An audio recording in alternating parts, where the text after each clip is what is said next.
Assalamualaikum warahmatullahi wabarakatuh. Kami dari kelompok 7 akan mempresentasikan hasil kerja kami tentang karakteristik tasawuf falsafi yang beranggotakan Hanif Taqul Hidayah dan Indriaswati Munawaroh. Materi yang akan dibahas yaitu yang pertama ada pengertian tasawuf falsafi, batasan tasawuf sunni dan falsafi, tentang perkembangan tasawuf falsafi, dan yang terakhir ragamitas pemikiran tasawuf falsafi. Langsung saja yang pertama mengenai pengertian dari tasawuf falsafi.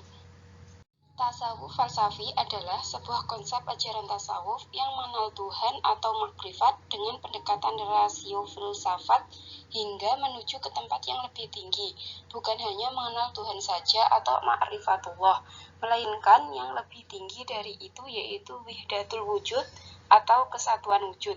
Bisa juga dikatakan tasawuf falsafi yakni tasawuf yang kaya dengan pemikiran-pemikiran filsafat. Karakteristik tasawuf falsafi yang pertama, konsep pemahaman tasawuf falsafi adalah gabungan pemikiran rasional filosofis dengan perasaan atau dauk. Kendati pun demikian, tasawuf jenis ini sering mendasarkan pemikirannya dengan dalil nakliyah, namun diungkapkan dengan kata-kata yang samar sehingga sulit dipahami oleh orang lain. Kalaupun bisa diinterpretasikan orang lain, cenderung kurang tepat dan sering bersifat subjektif. Selanjutnya, terdapat latihan-latihan rohaniyah atau riyadhah sebagai peningkatan moral untuk mencapai kebahagiaan. Yang ketiga, tasawuf falsafi memandang iluminasi sebagai metode untuk pengetahuan hakikat sesuatu yang menurut penganutnya dapat dicapai dengan fana. Yang terakhir, menyamarkan ungkapan-ungkapan dengan berbagai simbol dan terminologi. Materi yang kedua yaitu batasan tasawuf sunni dan falsafi. Yang pertama, tasawuf sunni bersumber pada keterangan yang termaktub dalam Al-Quran dan Al-Hadis. Sedangkan tasawuf falsafi merupakan perpaduan antara filsafat dan tasawuf yang bersumber sebagian adalah dari pemikiran filsafat yang diramu dengan tasawuf. Yang kedua, tasawuf sunni berisi ajaran yang tidak bertentangan dengan Al-Quran dan Al-Hadis. Semua ajarannya sesuai dengan ajaran Al-Quran dan Al-Hadis. Sementara ajaran tasawuf falsafi cenderung menyimpang dari Al-Quran dan Al-Hadis. Misalnya perkataan Sufi yang dikenal sebagai sahabat Abu Yazid Al-Bustami, "Aku adalah Allah, tiada Tuhan selain aku." Yang ketiga, tasawuf sunni mengajarkan ketidaksamaan antara makhluk dan Allah. Ajaran sunni menolak kesatuan antara makhluk dan Allah, sementara ajaran tasawuf falsafi mengajarkan kesatuan antara makhluk dan Allah dalam ajaran hulul dan ittihad. Yang ketiga, tentang perkembangan tasawuf falsafi. Tasawuf falsafi mulai berkembang sejak abad ke-12 sampai abad ke-13. Pada masa itu, beberapa guru sufi mulai menjelaskan hukum dan misteri penciptaan serta prinsip-prinsip yang mengatur tasawuf dalam batasan-batasan filosofis.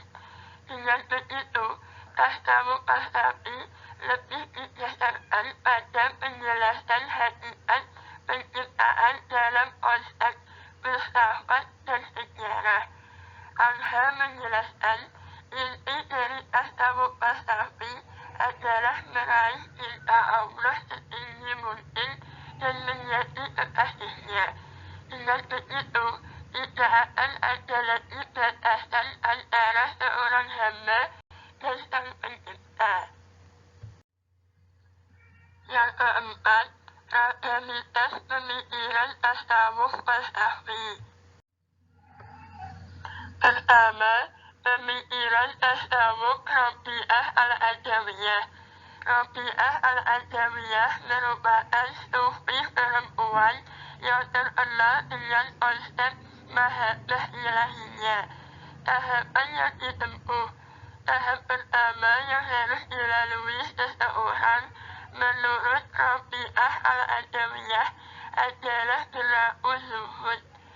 cerita tentang kezuhudan Rabi'ah al-Adawiyah tercermin dari sikapnya yang menghindari dunia. Tahap yang kedua adalah ridho. Ridho adalah jiwa yang luhur menerima segala ketentuan Allah Subhanahu wa Ta'ala, berbaik sangka pada tindakan dan keputusannya, serta meyakini firman-Nya. Tahap ketiga adalah ihsan, yaitu melakukan ibadah seakan-akan dapat melihat Allah Subhanahu wa Ta'ala, atau kalau tidak bisa setidaknya merasa bahwa dirinya dilihat oleh Allah Subhanahu wa Ta'ala. Yang kedua, pemikiran tasawuf al-Bustami. Al-Bustami dianggap sebagai penjelas konsep mana ketika terjadi kesatuan istihad antara sufi dengan Tuhan. Tiga tema tasawuf yang tak terpisahkan dalam konsep tasawuf al-Bustami adalah fana, baqo, dan istihad. Di dalam fana, seseorang akan memasuki fase la syu'ur, yaitu tidak merasa apa-apa, sehingga tidak merasakan wujud dirinya sendiri. Setelah fase fana, ada fase ba'at al-fana.